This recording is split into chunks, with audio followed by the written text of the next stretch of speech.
Hello, I'm delighted to welcome Kelly from Berries Wrenbury to this episode. That was rubbish. Sorry, Liz. God. Right. Okay. Right. Hello and welcome. Right. Ready? Yeah. I'm delighted to welcome Kelly from Berries Wrenbury to the Twitch podcast today. Thanks for joining us, Kelly. Thank you. Thank you for having me. You're very welcome. Great to see you. So the first question we always like to ask people who we interview on the Twitch is, are you a real dabber or are you an honorary dabber? I am an honorary dabber, and you won't be able to say it. I was born in Crewe, but raised around Crewe and Nantwich area. Okay. So I'm a fake one, but I love Nantwich. You love Nantwich, Yeah. Which is great to hear. So yeah, but you've lived in this area all your life, then, have you? Yeah, my great. Family around here as well. So. Yeah, wonderful. Well, as I said, you run the fabulous Berries Cafe in Wrenbury. And have done, is it 2 or 3 years this year? It will be 2 years in July. Can you just tell us about the journey? How did you end up running Berries? So the whole idea of us getting a cafe together was when I had our little one Teddy. And when I was on maternity leave, I found it quite hard to find somewhere where I could kind of meet up with other mums and relax without kind of just popping them in a high chair kind of thing. There was never really much for them to do. So our original vision was to do a bit of a stay and play cafe. We'd applied for a few premises in Nantwich town centre. Unfortunately didn't get them. One of the landlords said they wanted a national retailer, and I was like, little market town, so that was a little bit frustrating. And then the recreation pavilion come up in Wrenbury. So I thought it's a little bit different from our vision because of where it was, but the space that's there and the views and everything is great. It's a lovely spot. So we thought, let's do it, let's try it. So we changed it from like a stay and play cafe just more to a cafe kind of thing. Yeah. Laurie's retirement plan was always that he wants to be a landlord of a pub. So I was like, well, maybe just start our retirement plans early. So that's basically how Berries was born. So it's something that you really had sort of looked into and talked about doing. Yeah. Oh, great. So, well, you've certainly provided a great space for the local community, because I know community and being part of that community is really important to you and Laurie, isn't it? Yeah. So tell us about, obviously you run the cafe with great food and drinks, but also, tell us about all the activities that happen there and the sorts of things you offer. It never stops. So I've got this thing, and Laurie always says that I always need a project to work on, which is probably quite true. I always like to have something in the planning. Yeah. So we host, obviously Nantwich Buddies have their coffee and company there every Wednesday. I must just interject, because we did sort of know each other vaguely through Nantwich Buddies, which is the volunteer organisation that Liz Parkin set up during COVID to help people who are isolating with shopping and phone calls and what have you. And you and I both got involved with that during COVID. And so I knew you'd been a Nantwich Buddy. Yeah. And I think you still continued to do that really until you had Berries, didn't you? Yeah, I mean, there's still a lady that we keep in touch with now. Like, we don't need to go and do a prescription collections or shopping or anything, but she's become kind of a long-term friend out of it, which was lovely. Yeah. And it was nice that we were able to help them through that time. It was a real lifeline for lots of people. I mean, similarly with me, I'm still in touch with 2 people that that contacted us through Buddies, and they're friends now. It just the relationship just develops, and it's what a strange time to think that we've lived through. I know. You can't like, believe we are that part now. Of history. I know. You can't believe it now, can you? That we weren't allowed to go out and meet people and all these things all these restrictions. But that's 6 years ago now, which is incredible to think. 6 years ago. But sorry. So I went off on a bit of a diversion. Yes. But so you mentioned Buddies. So Nantwich Buddies does have a weekly meet-up, like an open sort of coffee afternoon, don't they? Yeah. So you host that, which is brilliant for it's lovely. Yeah. You get quite a lot of new members that are coming through the door and just to see what's what and meet new friends. And then it's nice that you can actually see friendship groups have developed within that going out for extra coffees, or they're going out for art classes together as well. So it's not just that, that Wednesday afternoon meet up. There's lots that comes from that as well. Absolutely. You just don't know where it's going to lead, do you? Exactly. So that's one of the groups. And I know you do run what happens with the sort of mum and toddler groups sort of thing? Wednesday we work with Baby Club Cheshire. Okay. So I met Steph It was actually one of the first groups that I ever took Ted to when he was 5 weeks old. Absolutely loved it. It was like baby massage, baby yoga kind of thing. Lovely. It was beautiful. And I've met 2 friends from there that were actually both from my bridesmaids as well. Oh, wonderful. So, you met them there? Yeah. Oh, lovely. So it was one of those, like the second or third class, it was like asking someone on a first date, like, do you want to go for a coffee after? Yeah, great. But that was really nice. Yeah. And then when we got Berries, I kind of approached Steph and said, oh, would you mind just chucking an extra class in? She was like, why? What's going on? And I was like, told her all my plans and my vision. And I was like, it'd be lovely if we could kind of get you on board, because I recognise how important it was to try and flee the nest after, new mum and trying to flee the nest and meet new people, and your hormones are everywhere. So it's a whole new world, isn't it? And you just want to try and find people who are in the same boat, the same position. Yeah, so that was probably a little lifeline. I think. Was it? Yeah. Oh, that's good to hear. Class, and she's lovely. She? I love Steph. So how often does she run her So sessions? she does it every Wednesday in fantastic. term time. And what's nice as well is it's, people, they go to the class upstairs in the function room, and it's like, they all come down afterwards. Some will, get a takeaway drink, go for a walk. Some will stay, feed the babies, have the lunch. Yeah. And it's just nice that you can see them friendships bonding right in front of you. It's And wonderful. it makes me teary sometimes. Does it? Because I look and I think, God, that was big. Yeah. But look what you've done. I mean, the space. So for just anyone who hasn't ever visited Berries in Wrenbury, it's by the doctor's surgery, isn't it? Yeah. And the tennis courts. And it's got a brilliant room upstairs for running groups or whatever sessions, and it's also got a lovely field out the back, hasn't it? There's loads of room if people want space. to. If we get weather like today, it's quite sunny. It is. It's just beautiful to just kind of sit out there, relax, and just watch the world go by. It's a really good space. Is there any other groups that meet upstairs at the moment? So on every other Saturday we have a reading group called Once Upon a Page, and which is run by Lorelei. She's only 13, and she's beautiful writer for her age, and she's had quite a bit of her work published as well. 13? Gosh. And she's actually, so the book club that she runs, she basically reads, stories to other children. Yeah. She's really interactive with them as well, like she'll bring teddies and stuff and let them pick the books, which is so sweet. And she doesn't charge anything for it. Honest, what's her name? Lorelei. It's a lovely name as well. It is, isn't it? But she basically, they take donations, and she's trying to raise money to buy books for local schools. A lovely thing to do. For her age, like her head is so screwed on. She was on BBC Stoke, I think, a couple of weeks ago, and then last week she had a therapy dog with her as well. Yeah, so the dog there whilst they're telling the stories. So, great!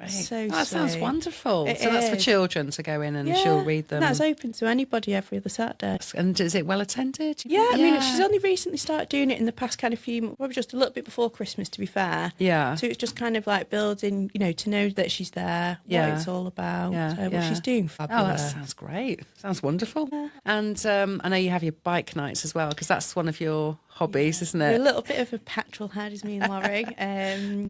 We both ride motorbikes, and we try and approach many different kind of communities. Would that be the word? Yeah. No, I know what you. Yeah, we all know what you mean. Yeah. We want to be, different sector, different groups of people that you want to try and get to. Yeah. So we wanted to kind of start the bike night. So we've got the space at the front of the car park, and it's basically anybody's welcome. We have a barbecue out the front. We have mental health motorbike that come over and have a stand as well. I've actually trained as a mental health first aider as well. Yeah, which I thought was kind of important, because we're getting a lot more bikers in. We're just there if anybody wants to chat or, if anybody is feeling lonely or wants to talk. Excuse me. So it's important that we did that. And then on the back of that, we've actually just signed up to something called Bike and Brew Passport. Okay, that sounds interesting. What a concept. It's brilliant. So it only started last year, and we were approached at the end of last year to sign up for this year, and I was like, oh, yeah. I wasn't even sure what I'd said yes to. I think it caught me at the right time on the phone. I was like, yeah, sign us up. But the concept of that is it's basically like a little passport. There's probably about 300 odd cafes in it that are dotted all over the country. Right. You have to, each time you go to one of the cafes that's in, you get a stamp. You have to purchase something whilst you're there.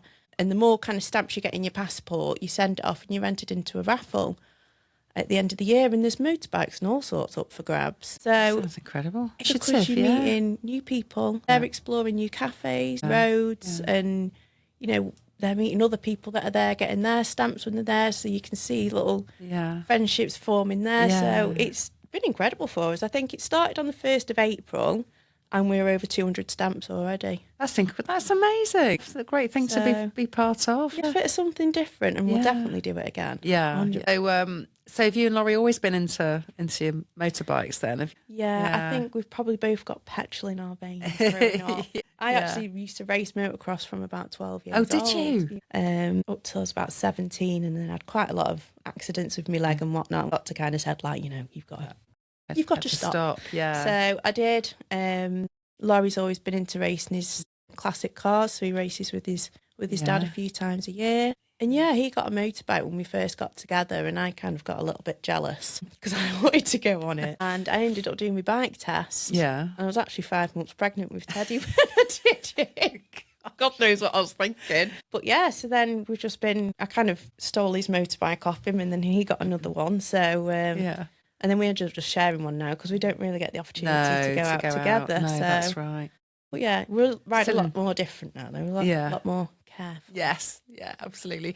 So, I mean, what's coming through and all these things that you are talking about with the cafe, is your real sense of community and, thinking about what people need, what gaps there might be. Yeah. So you're not just running a motorbike meet-up club, a sort of a well-being side to that as well. It's about, the mental health if people want to engage or talk about it, and that's where it all started with you, with wanting to think when you thought about young mums and their babies and wanting something a bit different for their well-being. It all enhances people's lives, doesn't it? All the things that you're running. It. And we want to be like a bit of a hub where anyone can come and just feel welcome. Yeah. I mean, if anybody's ever met Laurie, they'll know how much of a chatterbox he can be. Yeah. But I think that's just kind of the type of people we are. And for us, it wasn't just about kind of running a business. It was having that space, that welcoming space where people can feel safe. You can approach us for anything. Yeah. Christmas Day, we had our family Christmas dinner at the cafe. Did you? Oh my God, it was so hectic. So how many of you there? We had 18 of us on Christmas Day, which was lovely because a lot of people said, like, oh my God, just have a day off from the place. And we were like, no. So we had Christmas dinner at the cafe, and then we all camped out upstairs and had a big family sleep. Did you? All of you? Oh, wonderful. That was nice because we said, whilst we're cooking on the day, all the facilities to do a large amount of food, we did basically food for anybody that was in Wrenbury and wanted it delivered. They all had a Christmas dinner and a pudding and whatnot. I think we did about 8 Christmas dinners. Did you? What, people that were on their own and perhaps, what a lovely thing to do. They weren't kind of able to cook full Christmas dinner, so we just thought, look, we've got the stuff to do it. Yeah.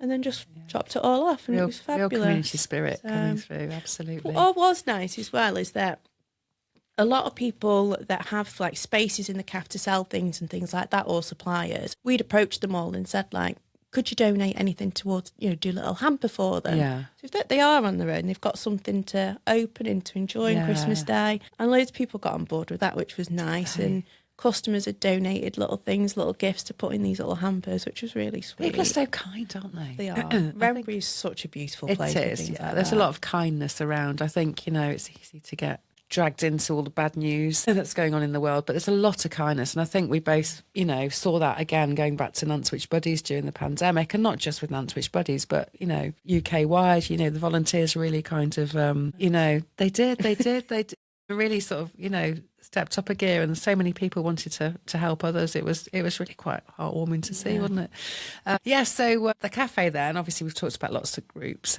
and which happened there, but as well as all that coordination that you do, you are running a very busy cafe at the moment, 7 days a week. And how do you and Laurie manage that between you? Because he's also got his own business, hasn't he? And you've got another business which we will come on to. But how do you manage it all between you?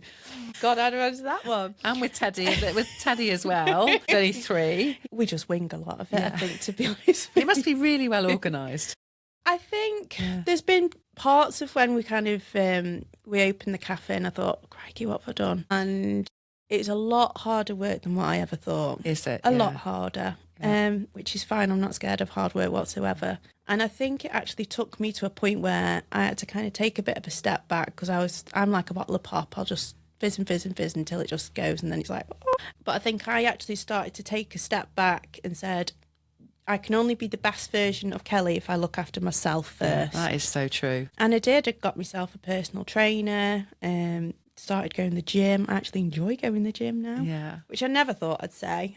But that has become part of my kind of daily routine and lifestyle, if you say. And I think because I'm giving myself that time, that's made me a better person. It's made me kind of less stress. I started getting up early to walk the dog, and I wouldn't go on my phone for the first hour of the day. And, just to even walk around and just listen to nature and just be so free in your own head. That is so true. And it's so refreshing to hear a business owner like yourself, a really, really, and you've just got a really busy life. Yeah. Just it's really refreshing to hear that you actually do it, because we all talk about doing it, don't we? But so many of us don't. They don't. And I think that's when my mental health started to spiral a little bit, and I was just like, I just don't know which way to turn. It was just getting all too much. But since I've kind of started doing more for myself in that sense. Yeah. As you say, looking after yourself. Yeah, it's the better version of me to be able to cope with things, and I feel more energised. Yeah. So although I've started to go in bed a bit earlier, but I'm getting up earlier, I'll get up and I'm like, right, I'm ready for the day now. Yeah. You don't get up and think, oh gosh, here we go again. It's it's really good to hear that, Kelly. I'm glad you're looking after yourself, because it's important. Absolutely. So so I know the diary is very important. When I was in Berries the other day, you've got this big diary, haven't you? And that's how I could see that that's where everything has to go, so that everything's nice and organised. So anything that I do or appointments I've got coming up, I'll text. We've got the phone at Berries, and I'll text the phone, even if it's the dentist, eyelash appointment, God knows what else. I'll text the phone. Whoever's working that day will put it in the diary for me. And bless them, they're so good. We've got a really, really good bunch of girls that work for us. So how many of you work? How many at Berries now? How many people work at Berries? 7 we've got. Yeah. So, and that's something that that's hard, because the pressure at the end of the month is all these people have got mouths and houses and stuff to pay for. So that's right. When we first opened, that was a very worrying time. It's a real responsibility employing people, isn't it? Because they're relying on the business, as you say, to sort of live. You open the door in the morning, you're going, can we please have a customer today, please? We've got bills to pay. Yeah. And actually, talking about customers, what are your busiest days of the week? What do you... I mean, every day will vary to the next. Yeah. Every day will vary to the next. Weekends are predominantly quite busy for us. Are they? Especially when it's nice weather as well, you'll find a lot more people come out and go to breakfast and things like that. You get lots of cyclists and lots of cyclists. The bike and brew, the motorbikes and stuff. Great. Car clubs as well. We've had a couple of car clubs that have approached us, and big meetups and stuff. So because we've got the car park, they can all meet at the front and come in for breakfast, which is nice. Yeah. Berries is a really busy, bustling centre of Wrenbury. Have you got any plans for the future? Is there anything else you want to do with the cafe? Any other groups you want to introduce? Or do you think you've probably got enough going on at the moment to concentrate on? There's always time to plan something, isn't there? Yeah. And all being well, Berries Bonfire Night. Okay. In November. Yeah. So we did that last year. You did, didn't you? Well, lots of fireworks and things. Yeah, we did the bonfire, fireworks, and that was all raising money for motor neurone disease. That raised just over $3,000. Did it? Yeah, That's incredible. I got a little bit of stick off the back of that, Did you? Yeah. What, fireworks? Yeah. The noise? Yeah. But you did put a warning out. We did put a lot of warnings out. Yeah. It's a shame, really, because I think, people do a lot to try and raise money for charities, because that's what it was all about. Yes, I guess some people will always be upset. Yeah. I mean, we had suggestions for, can you have silent fireworks? And we said, well, yeah, but 3 times the price. So unless you're going to pay the difference, then... I think sometimes people don't realise that you do think about all the consequences of putting on events like that, and they're not done lightly, are they? There's a lot of thought and planning gone into them. But there's a lot of planning. It's weeks, sometimes months in advance to plan things like that. You have to have the fire inspector out to come and double check all your different points, and then marshalling car parks and we contact all the farmers and everything that are around us to say, this is what's happening, this is what time. And they've always been fine with it. Have they? Yeah. Okay. So. Oh, well, fingers crossed. It's okay this year. So just to talk about your other business as well, because not only do you run Berries and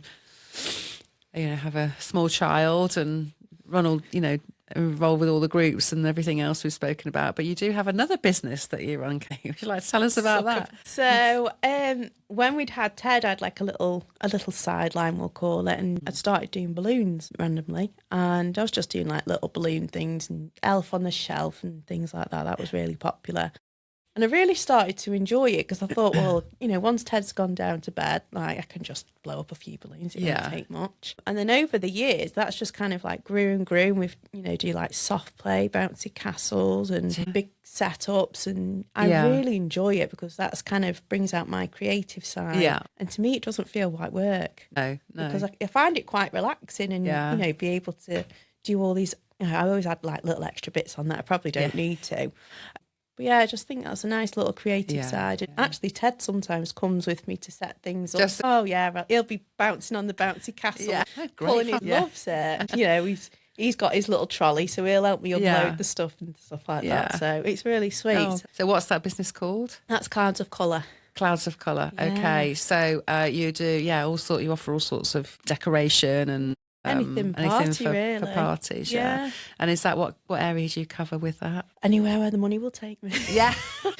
But it's mainly local. We normally kind of stick within a 10-mile radius, but if it's a bigger job, then we will go and travel for it. Okay. But it can take us wherever really. On Sunday we're over to Tarpley and then we're back over to Shavington. Yeah.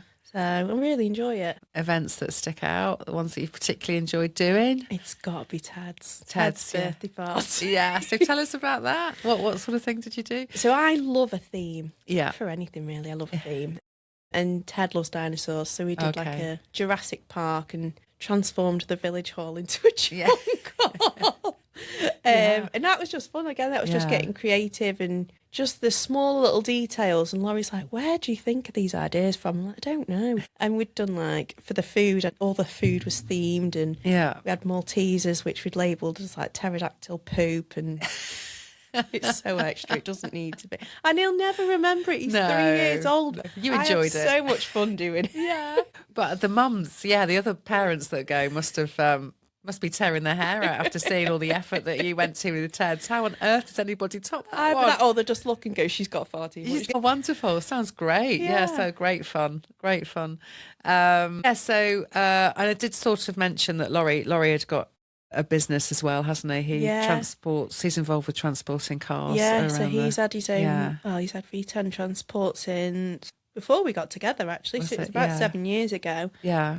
I mean, he employs 2 members of staff as well with that, so he's taking over nice and all busy. This juggling, it's quite incredible. But I'm full of admiration, honestly, I am for you, because it's so you just handle it so well. And I think going back to the well-being, side of it, it's so important, isn't it, that you do look after yourself. That's the only way you'd be able to sort of manage your busy life. Yeah, I think if I kind of went back to where I was probably 18 months ago, and I got a little bit stuck in a rut with my mental health, didn't take that decision to get, he's not just a personal trainer, he's a really good friend and mentor. And he doesn't, what's going to be the word about swearing, having to edit it out? He doesn't take any excuses, we'll say is the word. But, he's got this thing where it's a 40% rule, and he doesn't expect you to give 100% every day. If you've only got 40% to give that day, then do it. That's what you do. Which is realistic. Absolutely. And, if anyone says you've got to give 100% every day, you can't do that. You're never going to be able to. Exactly. Do that. So that's kind of really stuck with me, and he kind of drills it into you about what's your why and why you're doing it. Yeah. And like I say, the whole getting up in the mornings has been the thing that's really switched it around for me, is because I'm getting my time in the mornings before most people are awake. I've gone and got my steps in, I've gone and got some fresh air, and I've listened to the birds sing, and had a nosy around people's gardens. Like that plant, I wonder what that's called. What a lovely way to start the day, though, isn't it? Like you say, it's really raining. We won't talk about that. No, we'll pretend it's sunny all the time. Absolutely. So was that around, because you got married last year, didn't you? You and Laurie? Did. Had you started with the training and everything before the wedding? Is that why? Yeah. Was that the incentive? I think so. Yeah. But I think actually since we've probably been married, I've probably trained harder and more, and probably enjoyed it more than what I did before we got married. Because I think now it's become more of a habit and part of my not daily routine. I don't go to the gym every day. I'd be absolutely telling you porky. But it's it's nice to just have that focus and make sure that I do something for myself and eat better. And I think it's also important to kind of if I'm the better version of myself, will show for Ted as well. But it is important, you know, to look after yourselves, and you've got to make time for each other. Yeah. We probably don't have that right family work-life balance just at the moment. We're still learning a lot. Yeah, I guess it's still fairly early days. I know it's 2 years since you've had the cafe, but you're still learning about how that works with family life and the other businesses, and constantly having to make adjustments, I guess, in Every terms of... Every day's a school day, my darling. Every day. Absolutely. And just to go back to the cafe, the cooking. I know either you and Laurie do the cooking, but do you make all the cakes? Yes.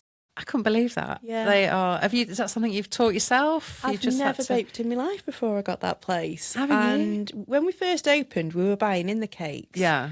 We were kind of looking, and I was like, I'll try and make one cake. Yeah. And we had a lady who used to work with us, Lorraine, and I've worked with her for many, many years. Yeah, we kind of follow each other around jobs and love her to bits. Yeah. And she said, we'll bake some cakes. And I was like, right, okay then. So she did a little bit of baking, and I thought, I'll give it a bash. I think the first one I made was a lemon drizzle cake.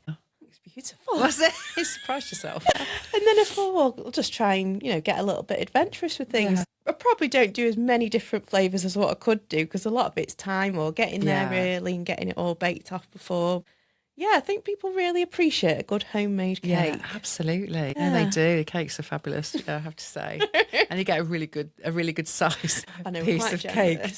They are very generous. That's the word. Yeah, yeah, good value. But no, it is a really, really nice place to go and taste the cakes. Yeah, lovely. Yeah, you and Laurie, that the plans are just to carry on and keep building and keep doing what we're doing, I think. Yeah, absolutely. So, I think the only thing that we're going to change is we're going to look potentially to close on a Thursday. Okay. Just so that we can get that family day together, because at the minute we don't. Because you're open 7 days a week at the moment, aren't you? Yeah. Which is a huge commitment. Yeah. And as much as I love running the cafe, I spend a bit more time with my family. Yeah, you like, absolutely. Well, that's important. It's all getting back to the wellness piece, isn't it? You've got to, I think it's easy just to put your head down and work, and then you sort of think, hang on, what's this all about? Where's all that time gone? Yeah, and where's the time gone? Especially with Teddy, you want to see him, and he's changing grow daily. Up. Yeah, which is great to watch, isn't it? Brilliant. Can I just ask, where did you and Laurie meet? Was it cars? Oh, okay. Answer it. Right, so you can cut this bit out or not. So I went on holiday with my sister to Bulgaria. And I've known Laurie for many years, but it was one of those where you just see him and go like, huh. And I'd come back from Bulgaria and I brought loads of cigarettes back to sell. Yeah. So I put them on Facebook, as you do, and said, cigarettes for sale. And this is his opening message to me. Do you know, because you're selling nicotine, that's a drug that makes you a drug dealer? That was his first line. Really? Honest to God. So I was like, this guy's a little bit of a numpty. I thought, all right, fair enough. But do you want to buy them? And he said, yeah, but only if you drop them off. So I was like, right, okay then. So 2 days later, I dropped them off at his house. Never been there before. He goes, do you want to come in? Well, it's a bit forward, but yeah, all right then. He says, well, I've seen on your Facebook that you drink Malibu.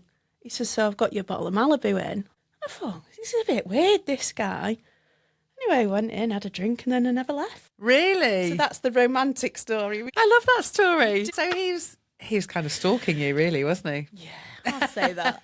Oh, that's great fun. Great fun and it's great. Not sure one that I'll repeat back to Teddy when he's older and how his mum and dad met. I don't know where you stand legally with selling cigarettes on Facebook. But the thing is as well, because I'd brought back too many, I'd found this loophole in the law where if you take one out of each packet, it's not classed as a full packet, so you can bring more back. So it got worse when I'd said to him, like, I've got packs of 19, not 20, just to want to buy them. And he's like, what? Who are you? You have to look into that. Yeah.